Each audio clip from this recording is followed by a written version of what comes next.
Okay, let's start. Good evening, everyone, and welcome to our weekly Torah Parsha class, the portion of the week. And this week is the portion of Vayetse. Vayetse is a long parsha, a long portion, and it begins. I'm going to go through the parsha and with little tidbits today, and we'll focus in, of course, on a few important things that we want to elaborate. As always, there's a lot to elaborate in the parshas.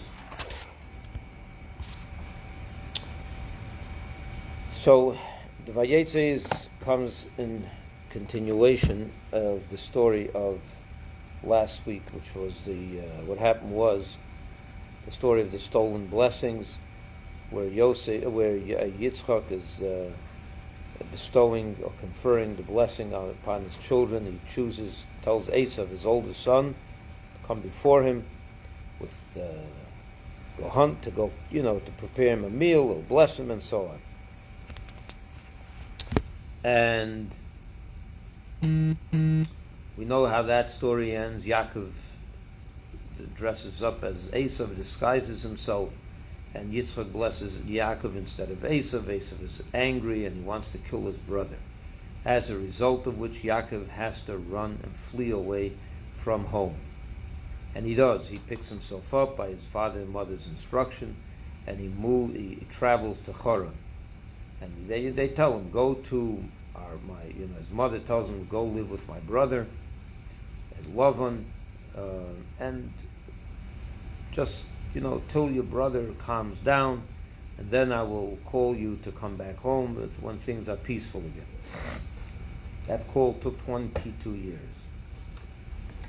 And even then that call didn't come, as you will see in this week's parsha.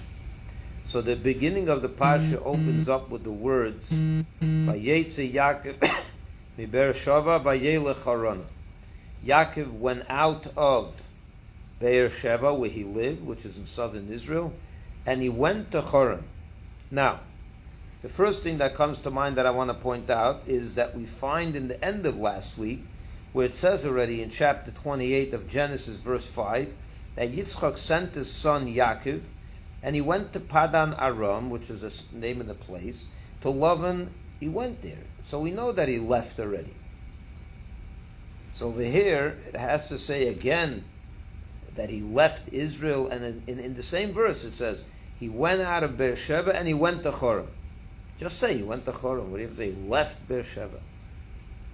We know where he lived. There's no secret where he lived. That was already recorded in the Torah earlier on in the narrative. It says that they lived in Israel, in Beersheba. We all know where they lived. It doesn't have to say he went from Beersheba and he went to Haran. Just to put it in context, you're telling someone that last week I went to New York. So imagine you tell someone, I left Weston and I went to New York. No, it's not a form of talk. It's not. You don't have to say both. If you say you went to New York, I know you left Weston. If I know you live in Weston, you couldn't be in Weston and New York at the same time. If you went to New York, you left Weston. There's no need to say I left Weston, I went to New York. So why does it have to say hey, he left Beersheba and he went to New York? He went to Haran. So Rashi picks up on this question, of course, as do many of the commentators, and he says like this. And the reason I mentioned it because there's an important lesson to be learned over here. And that's what I like teaching Torah, which is lessons in life, how to apply all this to your own life. Rashi says, and I quote, shouldn't have said he went. He should have said he went. Yaakov went to Haran. Why does he have to say he left? Beersheba. So he says because when a tzaddik leaves a place, it leaves an impression. It's felt. When he left, the tzaddik left Beersheba, the beauty of Beersheba left with him. The righteousness of Beersheba went with him. The glory of Beersheba went with him. He leaves, everything leaves. It's not as if, okay, he left, no problem, When Yaakov left Beersheba was never the same.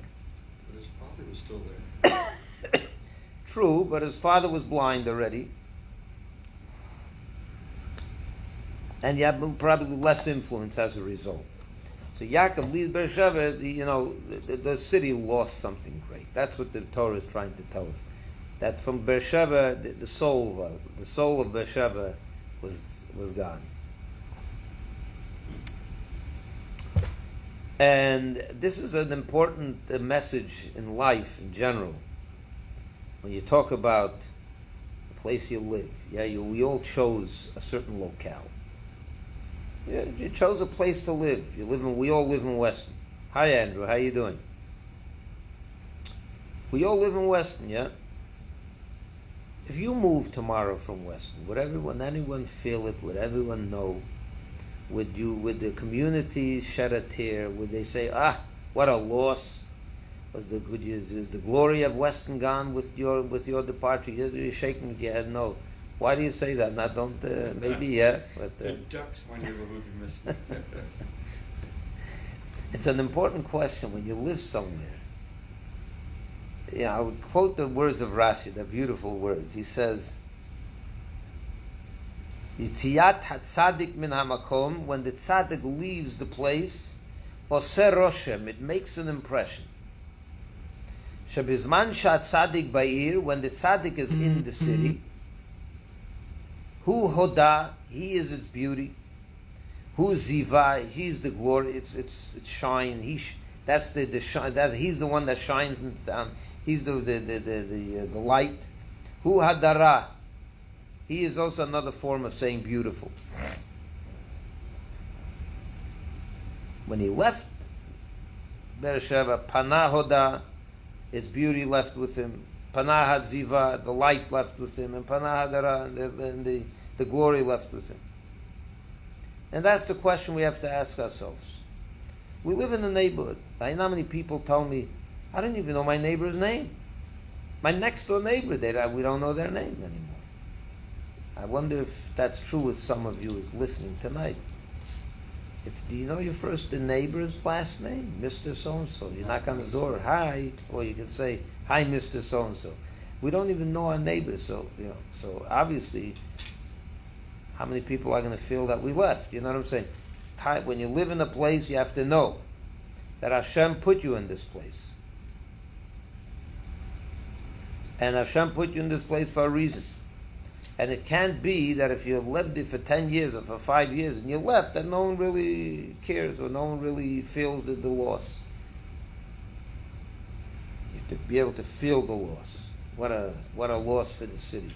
Because you had influence on the city. You made a mark. You made a who hoido, who ziva, who hadora. You are its glory. You are its light, and you are its beauty. So it's an important thing to think about. Get involved in community. Be a contributor with your time, with your resources, with your talents. And then you made a mark. That God sent you to a place, it was for a reason. Okay, that's an important lesson. Let's move on.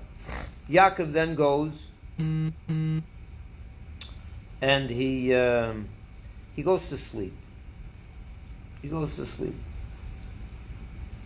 And he has a dream. And in the dream, he sees there's a ladder that reaches from earth all the way from the floor, all the way into the heavens. And angels are going up and down on the ladder. And God's standing above him in this dream. And he says, I'm your father, the father of your father, I'm the God of your father. He gives him blessings, he showers blessings upon him. Yaakov wakes up, he realizes that he has been sleeping on holy ground. Where was he sleeping? So the tradition tells us, that the commentators tell us that he was sleeping on the Temple Mount. We're not realizing that was the Temple Mount. And he felt like, oh my goodness, this is holy ground, I better leave, so he builds an altar. He brings an offering, he makes a promise to God. Or better yet, he makes a deal with God. Now I want to read this deal with you. Okay? He says to Hashem like this. Vayidar Yakiv neder, Yaakov makes a promise and says, if God will be with me and he will protect me in the journey that I am going, and he will give me bread to eat and clothing to wear, and he will return me to my father's home, then God will be my God. God will be my God.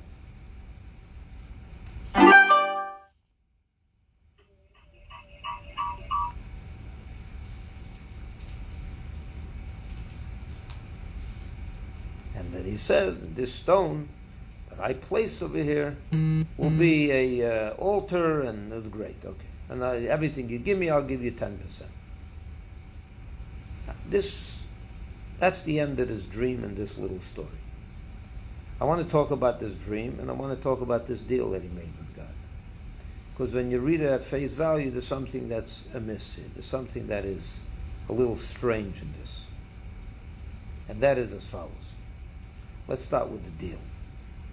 He says to Hashem, if you give me what I need, then you'll be my God. What does that mean? That if you don't give me what I need, you're not my God? Is that what we're supposed to deduce or take from this? Is that the takeaway? That Yakiv, the father of the Jewish people, is having himself like, he's making deals with God. If you give me everything I need, great. And if not, I'll find some other God. What's going on here? What kind of words are these? It sounds very unbecoming of the patriarch of the Jewish people to say such a thing, to make a deal with God. Throughout history, Jews have never made deals with God. They've served God through thick and thin. And here Yaakov is... So what's going on here? That's number one. And what is this dream? The ladder, is that the Jacob's ladder down from earth all the way up into the heavens? What's going on in there? Angels going up and down. What's the significance of this dream? So I want to go be brief. I'll give you a quick, and then we'll move on. So the deal, yeah? So this brings, Rambam says something very interesting. Rambam says, this brings up another question before I bring in Rambam. He's saying to Hashem, if you will give me what I need, then you'll be my God, right? Usually, so here's the question. When God blesses you with good fortune, with bread to eat, with clothing to wear, with happiness, and with the blessings of life, do you see that as a reward for your behavior? Are we supposed to see this as reward for our good behavior? Hashem is better to me than I deserve. It certainly doesn't look like that from what Yakiv is saying. Yakiv is kind of like telling God, if you'll be nice to me, I'll be nice to you. It's not the other way around. First you serve God, and then He can reward you and give you all the blessings of life. It sounds like Yaakov is flipping it on his head. He's doing it. He's going in the reverse order. First you give me, and then I'll give you. Shouldn't be the other way around. First we give Hashem, we commit to Him. You'll be my God. You'll be our God, and please, reward us, in kind. Like it says in the Torah, if you follow my statutes in Bechukotai Teilechu, if you'll follow my statutes, I will reward you. Your rain will fall in the right time, and you'll be blessed. So which one is it? Did Hashem tell him to ask for what you want? Hashem does tell us to ask for what we want.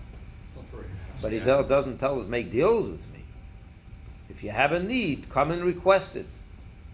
Either He'll give it to you or He won't. He'll say yes or He'll say no. But He never told us, make a deal with me, that when are you going to serve me if I'm good to you? What kind of a deal? What is that? So the truth of the matter is that we need to understand what Yaakov is saying over here. And I want to explain it. What Yaakov is saying over here is as follows. He's asking Hashem, I want to serve you. And the Rambam says this. Maimonides says the following. That when God gives blessings, the bountiful blessings here on earth to people, this is not reward for our deeds. This is not the reward that is in store for us if we behave well. The reward is obviously in heaven. We believe in reward and punishment in the afterlife. meaning when we go up back to heaven, we finish our life here on earth, that's when the reward is meant to be. That's Gan Eden and Gehenna.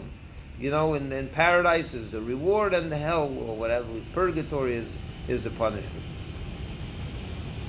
But how about down here? Someone has doing very well in this world. Is that the reward for our deeds? If God will bless them. So here's what the Rambam says. The bountiful blessings down here are not the reward. They're basic. They are the tools for which we are, so that we can serve Hashem. And I give this example in my other classes. I've given this example when you hire a worker. You hire a worker. Let's say someone that has to run your office. So you bring her into the office, and she's going to start working as your administrator, right? So she shows up on day one, and she asks you, where do you want me to sit? Sit. She's asking me for chairs already. You have a desk? Look at this chutzpah. She wants a desk. She didn't even work one day. She already wants a desk? A computer? What is this? Or would you say this is a boss that's nuts? She's not asking for anything special. You want me to work for you. She came to work. I want to do your job. You want me to run your office. I need a desk. I need a phone. I need a chair. I need a computer. I need tables. I need pens. I need paper. I need things. Yeah, I need the tools to be able to serve you and work for you. Once I work and at the 15th of the month comes, I expect my paycheck. But you gave me a computer. That's not a paycheck. That's the basic tools, so I should be able to do what you want from me. It's absurd to hire someone and not give them the tools with which to work. So the Rambam says is the same thing when it comes to serving Hashem. When God gives us bread to eat and clothing to wear and health and lungs to breathe and a mouth to speak and eyes to see and the basic things of life, that's not reward for our good deeds. Those are the things, those are the tools. That's the computer for the secretary. That's the desk so she can, the basic tools to work. If I'm not going to be healthy, if I'm going to be hungry, I'm not going to be able to do anything. If I'm in the hospital, I can't put on tefillin. If I'm paralyzed, I can't build a sukkah. So when I ask Hashem, give me bread to eat and clothing to wear, I'm not asking for anything grandiose. It's not a deal. He's basically saying, God, I want you to be my God. Give me the tools, and give me good tools so I can serve you even better. So Yakiv is not making any deals with God. Yakiv is not saying any of that. Yakiv is basically saying, God, I want to serve you to the maximum. And for that, I'm asking you to please make it easy for me to serve you. Give me the basic tools. Now, what happens when God gives a person not just a desk, He gives them an office, and He gives them a luxury, He gives them much, much more than they need. Imagine they hired you, and they give you the nicest penthouse on the top floor in the Manhattan high-rise, and you have the greatest view of the Hudson River, and they have people serving you coffee when you ask for it, and don't ask what you got. It's like you became, it's luxury. No one has the right to ask for that. No secretary can come in the first day of work and say, where's the guy that makes my coffee? Where's the penthouse? Where's the view of the Hudson River? That's a ridiculous request, right? Because that you don't need. You ask me for basic, the comfortable setting, absolutely. But beyond that, that's already something beyond. So the question is, when God gives someone in this world more than he needs, if He gives him what he needs, obviously it's not a reward. That's the basic tools. But what happens when God gives us much more than we need? You become a wealthy man, and you have perfect health, you have the best children, you have all the mamish brachas, ad blidai, without an end. Is that reward? That could be, that could be some reward. And you have to think about that. I want to mention something important. That is, our sages tell us that sometimes people always ask, it's so unfair that the most cruel people are doing so well, and they have all the money and they have all the success and they have all the power. They do well, and they don't deserve it. And we know some of these people, they don't deserve what they have. So the rabbis tell us a very important fundamental truth. There's no person that doesn't deserve some reward. Everyone has some good. The Gemara says, Peishi Yisrael, even the sinners, the greatest sinners of Israel, Maleim mitzvot karimon, are full of mitzvahs like a pomegranate is packed with seeds. That's how packed with mitzvahs we are. No Jew is even the most biggest criminal, the most dishonest, whatever you name him. He has some good. Every person has good things. And for those good things he did, he deserves reward. For those things that he did bad, of course he deserves not. He doesn't deserve reward. He deserves the opposite. So when a wicked person is prospering in this world, sages tell us what God is doing is He's giving him all his reward down here. Because where it really counts, that's where He wants him to get, to pay the consequences for his negative deeds. So Hashem, where it really counts, which is in the other world, that's where He gets his due punishment. And I don't want to wish punishment on anyone. But that's so. Therefore, when you see people that are not so deserving and they do well down here, you got to think. Wait a minute. Maybe that's all he's going to get in terms of reward. So when you're rich down here, it comes off somewhere else. It's not. Everything is according to the cheshbon. There's an accounting for everything. If you're doing so well over here, and we should all do well. The Rebbe used to have arguments with other Hasidic Rebbes, and they used to say it's not so good that Jews should have too much comfort in this world and this and that and the other. And the Rebbe always said no. Jews should have as much as possible down there. And I think what the Rebbe was basically saying is the Jewish people suffered enough. If we ever had to be punished, we already got punished enough. So now it's time for this. We just deserve to have a good life now. We went through so much. And the Rebbe always pushed that Jews should have. So I'm not saying God forbid, but when you do have an abundance, it should give you pause, Why is God rewarding me down here instead of up there, Maybe He has in store for both. He's so good that He's giving you both worlds. But, it should give you one pause when you're doing very, very well down here. And as I said, we should all be doing very, very well down here. And we'll worry about it later. Okay. Now to the ladder. So Yakiv wasn't making any deals. He was basically telling Hashem, I'm asking you basic, I need you to be my God. I want to serve you. Give me the tools so I can serve you even better. And that's a very legitimate request. There's nothing wrong with asking for that. The ladder. What's the ladder? So the sages tell, especially in the Kabbalah, the ladder is the ladder of tefillah. The ladder of prayer. And what that means is there's two, it says that the world stands on three pillars, right? The Mishnah in the Pirkei Avot and the ethics of our fathers tells us that the world stands on three pillars. What are the three pillars? Torah, Avoda, which is prayer, and Gemilut Chasadim, the acts of charity, of kindness. So, Torah, I can understand. Tzedakah also I can understand. Torah is the basis of everything. The Torah, if not, it says that the whole reason God created the world is so they should be able to give the Torah to down here on earth. So obviously Torah is a pillar. Charity, I can also understand. Why is charity a pillar? Charity, without charity in this world, the world destructs itself, self-destructs. But tefillah, prayer, it's another one of the 613 commandments, an important mitzvah, no question about it. But Pesach is also important. Why is Pesach not a pillar? Why is prayer more of a pillar than any other mitzvah?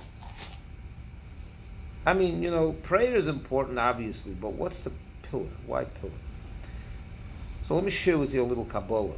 Kabbalah says like this. It says in Chassidus the following. That there's two types of, there's the Torah and prayer are two dimensions, if you will. The Torah is given from God, and it's God shining or drawing down Himself into this world. What is the Torah? Torah is God. It's His wisdom, it's His will, and He and His will and His wisdom are all one. So the Torah is Hashem. What does it say? The first word of the Ten Commandments is Anochi. What does Anochi stand for? Anochi Hashem Elokecha, right? I am God your Lord. It's the first of the Ten Commandments. So the word Anochi, our sages tell us, is the famous acronym. Anon Nafshi, Kesavis Yehovis. The Aleph is Ano, Ani, me. Nafshi, my soul. Ksavit, which means written. Yehavit means I gave. So the meaning of Anoichi is, I, my soul, my essence, have given and written and given to you in this Torah. God put His essence in the Torah. The Torah is His essence. He is the Torah. So when the Torah was brought down to earth, it was God coming down to earth. It was, in other words, the Torah is milmailo lamata, from heaven downward, from top down. It's God shining, bestowing, revealing Himself into our world. All you had to do, Jewish people had to do, is stand at Mount Sinai and receive. They would have received a Kabbalat Torah. We received the Torah. It came from heaven. A revelation from above. A revelation from above. There were the Jewish people, what do you call it? Did they have to make a preparation for this? Perhaps. But at the end of the day, even with their preparation to receive the Torah, which they prepared to some degree, of course, but at the end of the day, this was from heaven downward. This was God giving of Himself to the Jewish people. Way beyond what we were capable of grasping, way beyond our preparation, if you will. That's why it says the Jewish people couldn't take it. They were overwhelmed by the Torah, by the Ten Commandments. They all died, it says. It was too much for them. And then God brought them back to earth, to life, and He gave the second commandment. They all expired again. And He brought them back to life. At that point, they told Moshe, you go get the rest. But Torah, that's what Torah is God's wisdom as He bestows it from above downward to us. What's prayer? Prayer is just the opposite. Prayer is a different experience. Prayer is already a person's climb upwards. Prayer is a time where a person reworks himself. It's our time to connect to Hashem, to climb the ladder that starts all the way down here on the bottom floor, right over here on the earth, and little by little you climb the ladder of prayer and you reach higher and higher and higher. It's the milmato l'maylo, from bottom up. It's the Jew elevating himself, working himself on his terms, on his level. You could say it's related to teshuvah also, but prayer is not teshuvah. A tzaddik also prays. A person who never sinned also prays. Starting point. What? Starting point. Where teshuvah started doing prayers. No, teshuvah is something else. No, prayer and teshuvah are not the same thing. Where they are similar is that teshuvah is also from bottom up. Teshuvah is a person that's down in the dumps, and he's trying to fix himself and correct himself, and he becomes a better person. So in that sense, you're right.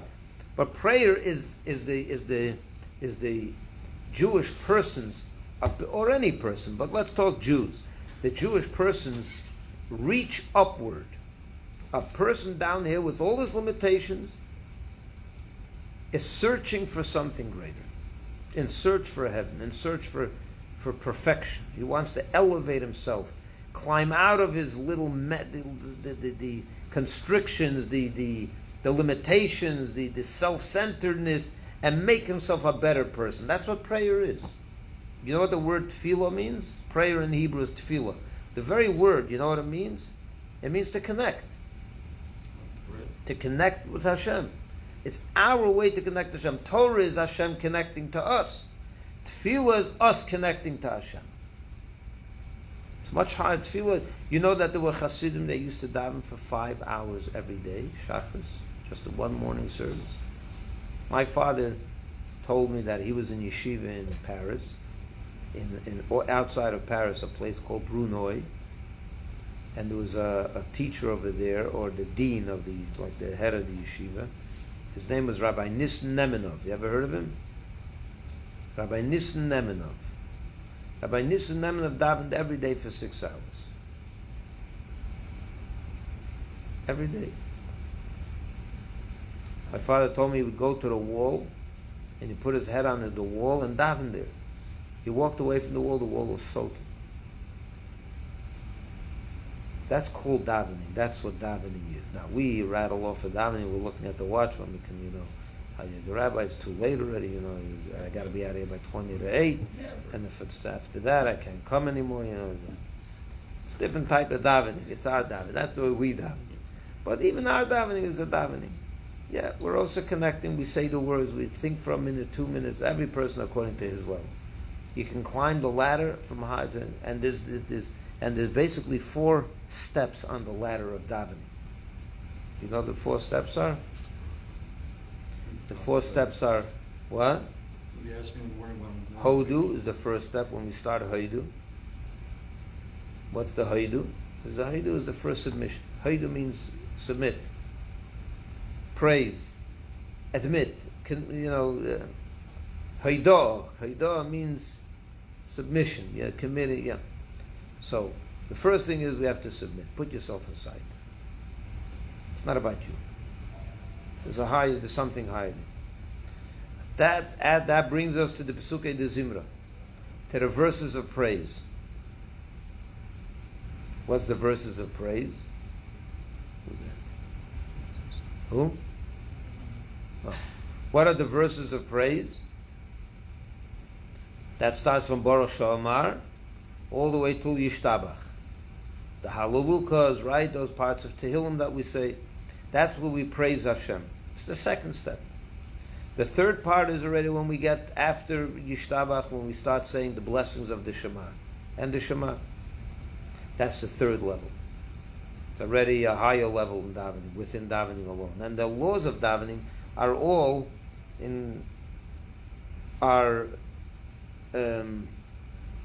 are in line with these 4 steps. The beginning you're allowed to interrupt it. It gets even more strict and more strict because you have to be more focused and more a higher level. Then there's the Shema, of course, that's the 3rd level. And the 4th level is the Amidah, the Shmona Esrei prayer. The Amidah, where a person has to put his feet together, he's ka'avd, like a slave, like a servant before his master. Total bittul. It says that when you get to the Shmona Esrei, it's a total self-effacement, nullification. You're totally devoted to Hashem. Now, do we experience such a davening when we daven? Perhaps not. But that's what davening is. And that's the bottom-up relationship with Hashem. When a Jew is looking to make himself a better person. He's not receiving at that moment. He's actually doing the work. He is doing the work to make himself, to work himself through. And that's what davening is. That's why it takes so long. The famous story, which I'll tell you, with the Maggid of Mezrich. A chassid once came to the Maggid of Mezrich, and they were a chassid. It was a colleague, really. He was a person that learned with the Maggid of Mezrich by the Baal Shem Tov, or by the great Kabbalists. They were learned together, and then the Maggid became the great Rebbe, and he was once by the Maggid of Mezrich, and he went to see him, and he said to him, Rebbe Dov Ber, his name was Dov Ber. He says, I see that you daven for hours on end. And for hours on end you daven. He didn't understand it. He said, so the Rebbe told him. So he says to him, I can understand that while you're davening, you're meditating on all the different Kabbalistic intentions that we learned in the Arizals, in the Arizals, Kavonis and the results, intentions in davening and his explanations. He said, we learned them all together. I know them all. He says, and I also have these intentions, and it doesn't take me half as long as it takes you to daven. So what's going on? So the Maggid of Mezrich turned the conversation to something else. He says, what do you do for a living? He says, I'm in the lumber business. He says, tell me a little bit about the lumber business. He says, what we do is, I have a partner, and we invest, and twice a year we go to Las Vegas. Back then it was Leipzig. The trade shows, the lumber shows. We sell our goods, we buy and sell, and we make enough. We make a living. It's something beautiful. And how long does it take you to go to Leipzig? He tells him. He describes him the whole thing. He goes. He leaves where he lived. I don't know where he lived, but in Ukraine somewhere. The trip to Leipzig is a 2-week trip, let's say. And he's there for 2 weeks, and then the trip back. It's a 6 weeks story from beginning to end. And he's describing him, where do you go? And when we travel, we stay in different hotels and different inns, and the way back, whatever, give him the whole description. It took him about 20 minutes to describe this whole thing. So the Baal Shem Tov so the Maggid tells him, I don't understand, why does it take you 6 weeks to do this? You just told it to me in 20 minutes. You just described the whole thing in 20 minutes. Why does it take you to 6 weeks? You just did it in 20 minutes. He starts laughing at the Maggid. He says, the Maggid is hallucinating. What do you mean? What? I'm just describing how it works in the real life. It's not real time. To make the money, to make the sale, you got to actually go to Leipzig. You can't talk about going to Leipzig. You have to actually make the travel, get on the train, buy a ticket, spend the time and stay in a hotel till you come back, and you have to meet people, and then you can make a few dollars. So the Baal Shem, so the Maggid says, oh, that's your answer to your question also. He says, you're not traveling when you daven, you're talking about Leipzig, you're not going to Leipzig. You're talking about the Arizal's intentions, but you're not actually experiencing it. He says, I actually travel into that reality when I daven, while you're just talking about it. So that's the difference. You, it takes 20 minutes, me, it takes who knows how long. Because you got to make the travel. That's what davening is.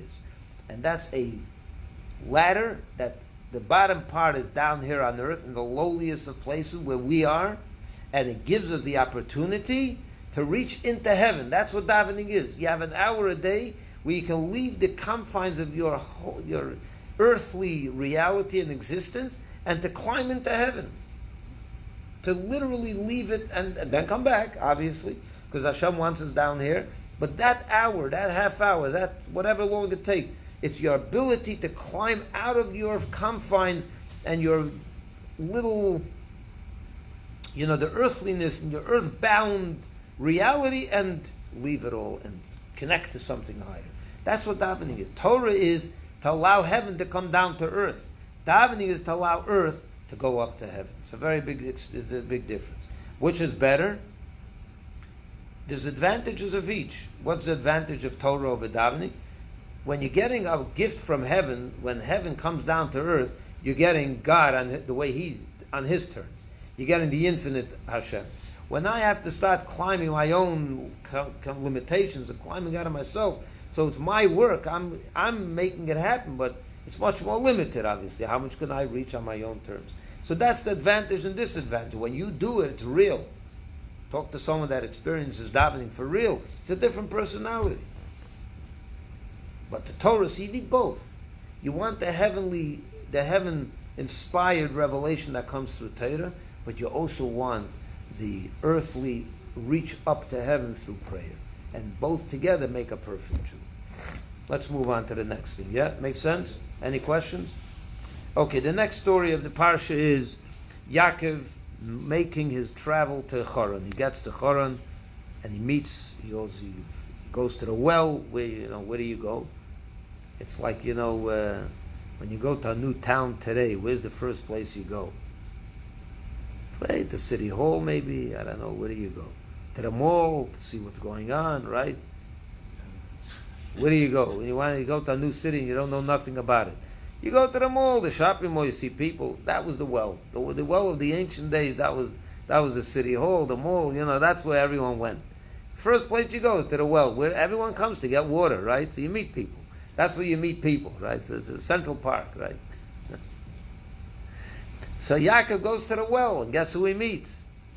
He meets Rachel, he meets Lavan's daughter, and he meets a bunch of people there. He tells them, what are you wasting your time? They were sitting around doing nothing, smoking a joint, they were wasting their time. So he says, what are you doing here? He says, the day is still, there's a long day still. So they say, the way it was, there was a big stone on the well, they had to roll it off, and you needed a lot of people, so they excused themselves,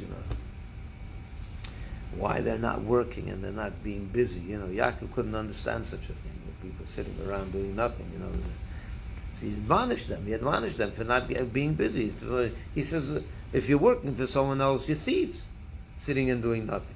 If you're working for yourself, you're just wasting your own time and money, your resources. Either way you look at it, he says you're no good. But then they explained to him why they're waiting. Because altogether they would roll off that big stone from the well, And so Yaakov said, let me help you guys out. He comes in one swift thing, he rolls the whole stone off. He was very powerful. He was able to do that. And then Rachel shows up. He goes to Rachel's house, and we all know the famous story where he comes to Lavan. Lavan is a thief. Lavan is a scoundrel. He's a liar. He's a dishonest individual. And he tells Yaakov, welcome. He welcomes him to his house. And he says, can I stay with you? He says, yeah, you can stay with me here. You take care of my sheep and all that. So he says to Yaakov after a while, he says, just because you're staying and you're working, I don't have to take advantage of you. Tell me what you would like for your work. So he says, you know what I want for my work? If you can give me your daughter Rachel's hand in marriage. He says, of course. I worked for 7 years and I give you my daughter Rachel in marriage. He works for 7 years, a long time. And he finally, the day comes, the chuppah is set up, everything, the musicians are there, the caterer got involved, the party planner was there, and boom, everything is clapping, everything is beautiful, and it's the famous wedding in Haran, right? And there's just one problem. What was the problem? The problem was that he brought to the wedding, he put the wedding gown, he put onto his older daughter, Leah, instead of Rachel. The Kala, the bride, ended up being the wrong bride. And Yaakov got fooled. He married the wrong person. He comes home that night, and in the morning he sees it's not even his wife. It's not Rachel, it's Leah. He's shocked. He goes to his father-in-law. He says, what you do? You're a fool. I worked for 7 years. This is what you do. So he explains to him. He says, look, we have a custom over here, which, by the way, that custom has been handed down into all the way to our times, that you don't marry a younger one before the older one. You don't skip. So you wanted my younger daughter. You have to. I couldn't do that. It would be the wrong thing to do, to have my younger daughter get married before my older daughter. How would she feel about that? So he said, if you want to have my younger daughter as well, I'm going to work for me another 7 years. But you don't have to work for the full 7 years. In 1 week from now, you will marry the younger one, and then you'll work the 7 years. Okay, so he marries Rachel again. By the way, this is one of the reasons why, by the chuppah, we have an interesting custom today. When Jewish people get married today, there's two things that happen. By the chuppah, you're supposed to cover the bride, right? She's supposed to be veiled, with a veil over her face. Why do we do that? Because we want to make sure that the bride, the groom, is not mad.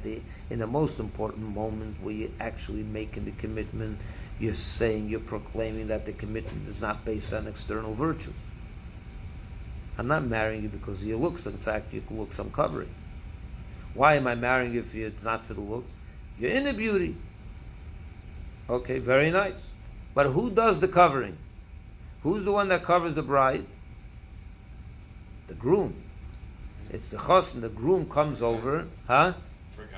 Yeah, the groom comes over and puts the veil over the bride's face. Why does the chassan do that? Because it says the chassan has to see his bride before the chuppah, so that this doesn't happen again. You can't pull a lovin on him. Fathers-in-law, we still don't trust them, right? But Rachel was in on it also, though. What? They were all in on it. There was who's all? Rachel, they had. Rachel was in on it. Yeah, she knew that this was going to happen. In fact, she showed a tremendous kindness then. Rashi tells us a fascinating thing about him. Rachel knew that when they go home and they consummate the marriage, he's going to find out, my goodness, I'm sorry. Let me start one step further, prior. Yaakov suspected this. He suspected that Lavan would pull a fast one on him. See, he called in Rachel sometime before the wedding and said, listen, I'm giving you a code. I'm giving you a code. And that code is I'm going to use when we come home. And only you are not going to know the code. And if the girl that I'm in the house with doesn't know the code, I know that I was fooled. Because I won't be able to see her. It's pitch dark. But I will know that I was fooled. Rachel sees the day of the wedding. Lavan is preparing for Leah to go to be the bride. So she realized that Leah is going to be in an unbelievable, embarrassing moment that night. Yaakov is going to come home with her, and he's going to ask her for the code, and she won't know it. It will be a terrible embarrassment for her. Could you imagine that? Yeah. So Rachel goes ahead and tells Leah the code. So Yaakov comes home that night. Maybe Leah's voice was the same as Rachel. Maybe they had the same sounding voice. He couldn't see her. It was pitch black. So he gave, what's the code? And she gave him the code. Oh, that must be Rachel. And that was great. The next morning, boom, it's not Rachel. So that's what happened over here. And Rachel was rewarded for that later. She was rewarded to have children. Because she was barren, you know that. She was barren for many years, and God remembered her. In this week's portion, it says, she had 2 children because of that kind deed that she did, not to allow her sister to be embarrassed. Anyway, he marries Rachel and Leah, and they start having children. Leah has 6 children. Ruvain, Shimon, Levi, Yehuda, Yisachar, Zvulun. And then they each get a handmaid to as a concubine or whatever, another wife for Yaakov. Lavan gives Leah a maidservant who she gives to Yaakov to be with and to have more children with her, to be another wife. And Rachel also gets a handmaid, Zilpah, or Bilhah, which one? Bilhah, right? One of them, either. So Yaakov marries these 4 women, and he has 12 children with them. Those are the 12 tribes, and we're told that they are all righteous individuals. Which also, of course, brings up the question, how could Yaakov marry 2 sisters? It makes no sense. You're not allowed to marry 2 sisters. Right? Now you'll say that it was before the Torah was given. Okay, it's still, but Yaakov, Avram, Yitzchak, and Yaakov all kept the Torah before it was given. What are the chances of 2 Jewish brothers saying, here, take these other women, go sleep with them, go marry them and sleep with them? They wanted that was what it was. They wanted more children. Yaakov. They knew that Yaakov had to have 12 children. They were prophets. They were prophets? Yeah, they were prophetesses. So they knew that Yaakov was supposed to have 12 children. So they knew that he was going to have 4 wives. Whatever, it was the whole thing. But the question is not, So they were Jewish women. They were different types of Jewish women. But the question is, how did he marry 2 women, two sisters? It's enough. Back in the day, you were allowed to marry more than 1 woman. Polygamy was not banned. It was a permitted thing in the Torah. But certainly 2 sisters were not permitted. And over here, he marries 2 sisters.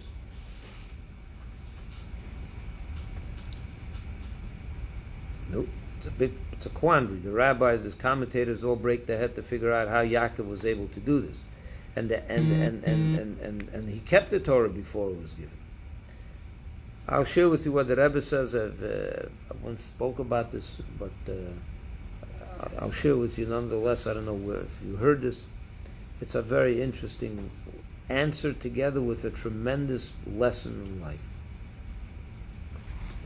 And that is,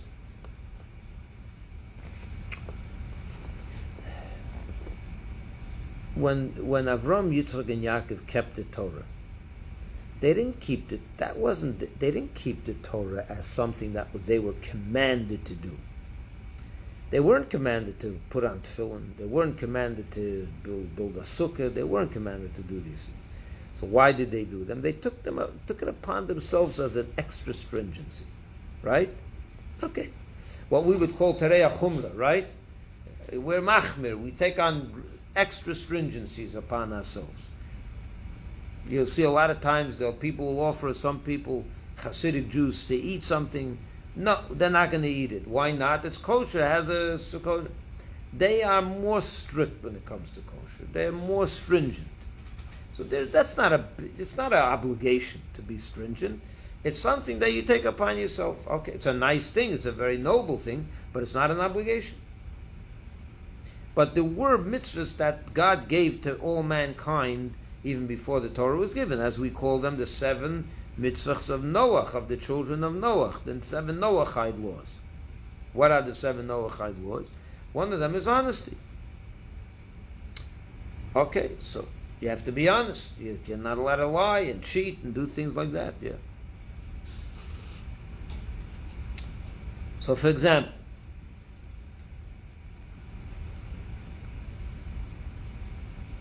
if I made a promise to you, it was Friday afternoon, before the Torah was given, Avraham makes a promise to you, to someone, come to me tomorrow morning, and we're going to sign a contract, and I'm going to sell you my house or whatever. So Avraham would not do that. He would say, come Sunday, not Shabbos. On Shabbos he wouldn't make contracts, right? Well, let's say he had no choice. For whatever reason, he made the promise to sell him the house, and that person wasn't going to be around. He was leaving, and it was something, whatever. It had to be done Shabbos. So Avraham would tell him, I'm sorry, I can't sell you the house because I keep Shabbos, and on Shabbos I'm not allowed to do business. So he said, but you promised me. He said, I'm sorry, go find someone else to buy a house from. Avraham would not do that. You know why? Because why does he not write on Shabbos contracts? That's his own stringency. To fulfill a promise to that person that he made to him clearly, that is obligated on the biblical level. That's a mitzvah, to keep your word, even to the Noachite. That's a mitzvah that they are obligated. That's not a stringency. So imagine Yakiv is going to break a mitzvah to keep a stringency. That he couldn't do. That he wouldn't do. Right? It makes no sense. You can't break a mitzvah to keep a stringency. Well, let's analyze what happened over here. Yerachel meets Yaakov at the well, right? And they go home and they become engaged, right? They love each other, they become engaged. They make a promise to marry each other, right? So Yaakov made a promise to marry Rachel. He gave her his word. Now his father-in-law does what he does. He tricks him and makes him marry, unbeknownst to him, he's marrying Leah, not even thinking that it's Rachel, right? So now he married Leah. A week later, Rachel comes to him and says, "No, when are we getting married?" "I'm sorry, I can't marry two sisters. I'm already married to Leah. You're going to have to find someone else." Right? That's what he should have told her, right? But that would be akin to the story with the Shabbos and the contract. Marrying two sisters was not a biblical violation. It was not a mitzvah. You were allowed to marry two sisters. The fact that they wouldn't do it was their extra stringency. But to fulfill a promise that he made to Rachel, that's not a stringency. That you have an obligation to fulfill. So you can't take on chumras or stringencies when you're going to when someone else is going to suffer. This is on her account. This means that she's going to be left with nothing. You can't do that. It's very nice to be super religious, but not when you're hurting me. That's what would happen over here. He would hurt Rachel to be his big chassid, to be his to be so stringent. Rachel would to get the short end of things. So there he made the calculation, I can't do that to her. That's not right. Two things. First of all, I'm going to be a stringent person and hurt someone else. On top of that, he made a promise, so he's not even allowed to hurt her. He's not even allowed to break a promise. So there were two things over here. First of all, he has an obligation by the Torah, by the 7 mitzvahs that were given to Noach, that he was obligated to keep his word. He made a promise to Leah, to Rachel, he has to keep his word. You're going to have to marry two sisters? You're going to break your own stringency? Sorry. The mitzvah comes before the stringency. And then on top of that, you can't be an extra special chassid and God-fearing person with your big stringencies when someone else is going to be hurt. You're hurting someone else's feelings. What's the lesson for us? What do we learn from this? Over here we have a lesson in life. A lot of people like to become very religious and later on in life. What do I mean they like? They became inspired by a rabbi. They met someone, in a moment in their life that something triggered in them, something happened that they decided they want to keep kosher, they want to keep Shabbos. They want to, what we call today, become a Baal Tshuva. right? So if they're single, matov, beautiful. It's no problem. You're not who you're burdening. No one. You can do what you want, right? But imagine such a person is married, and the spouse is looking at this and says, "Wait a minute, you want to keep kosher? I don't want to keep kosher." So when it comes to keeping kosher, it's a biblical mitzvah. You can't break a biblical mitzvah. And even then you have to be super sensitive how you do such a thing. How you present such a thing to your better half. But imagine someone wants to become super religious. And to take on great stringencies in their observance of Torah mitzvahs. Go beyond the letter of the law. And on the way, they're trampling everyone on this. They're stepping over everyone else. No one's with you on this. No, you're driving at 90 miles an hour. They're going at 20 miles an hour, and you're way ahead of them. There's an imbalance. What are you doing? You got to be careful, right? So I think what we can learn from Yakiv. What we can learn from Yakiv and the story of Yakiv and Rachel and Zilpah and that whole thing with Leah is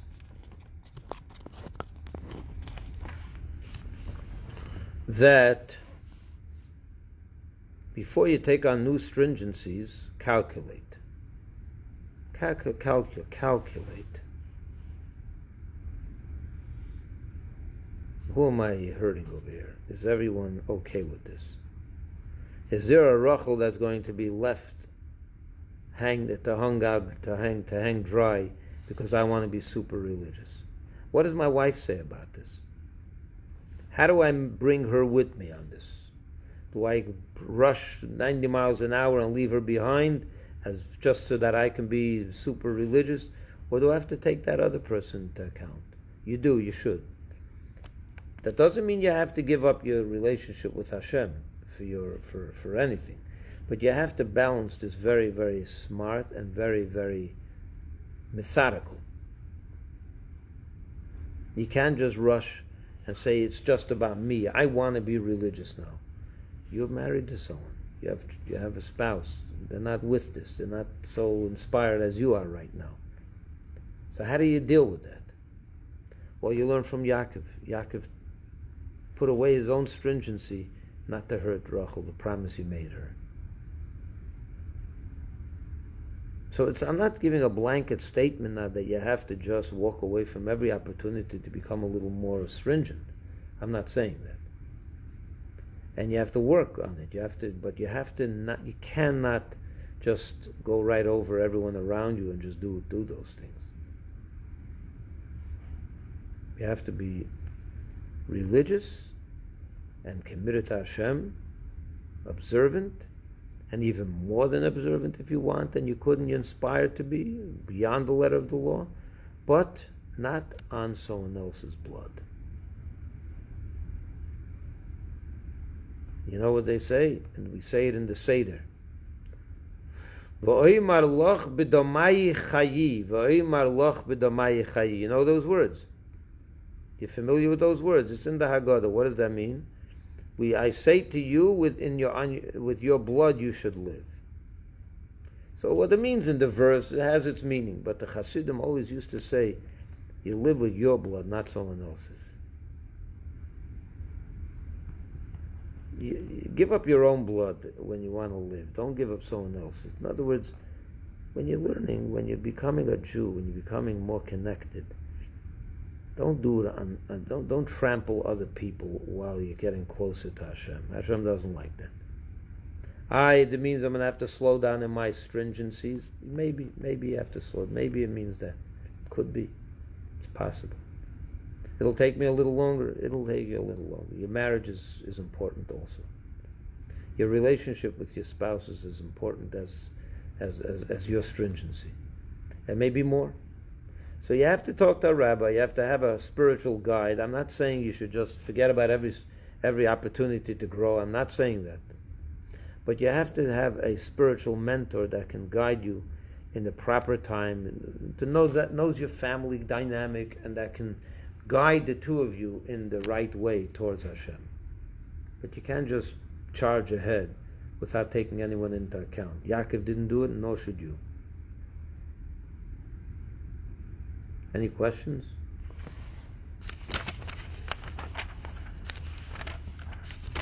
There's a lot more in this parsha, but I'm going to leave it for now because it's already 10 to 9.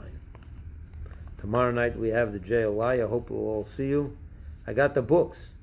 So how do I get it? You want to pick it up tomorrow? Tell Yakiv to pick it up on the way home. Nimbal, I have a book for you. בסדר? ובדרך לעבודה, שיעבוד דרכנה. בסדר? Ma? I'll be here in the morning, God willing. We'll be here 7 o'clock. What? So I may come in the morning. Oh, you can come. Okay, very good. I have it I'm here. not working. Okay, I'll give it to, if I'm not here, I'm going to put it by the secretary. Thank you. Very good. Oh, tomorrow's off, right. The Thanksgiving starts tomorrow already, so it's Erev Chag, Erev Yom Tov. Okay, have a good night, everyone. Laila Tov. Who's Yari Ramanim? Who's Yari? Oh, thank you for opening up your camera. I can't see you. Who's? You can say you're not on mute anymore. Oh, it's oh, okay. I didn't realize it was you. Yeah, we went on a different account today. Oh, shalom. How are you? Good. How are you? Thank you for the class. What's your name? Yari. Oh, whoa! You're from Chicago. Yes. Ah, okay. Welcome. I saw your husband, but I didn't see you. Now I see you. Okay. Yes. Thank you so much. I was taking notes. Very I learned good. a lot. I hope you enjoyed it. I believe you. Take care. I'll see you in the morning. Laila Tov.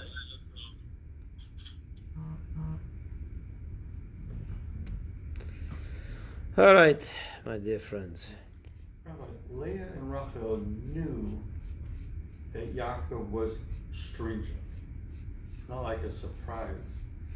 I don't know what they knew. Probably they knew that he's not that he's a religious person. Yeah. Okay, let me close. Yaakov's. No.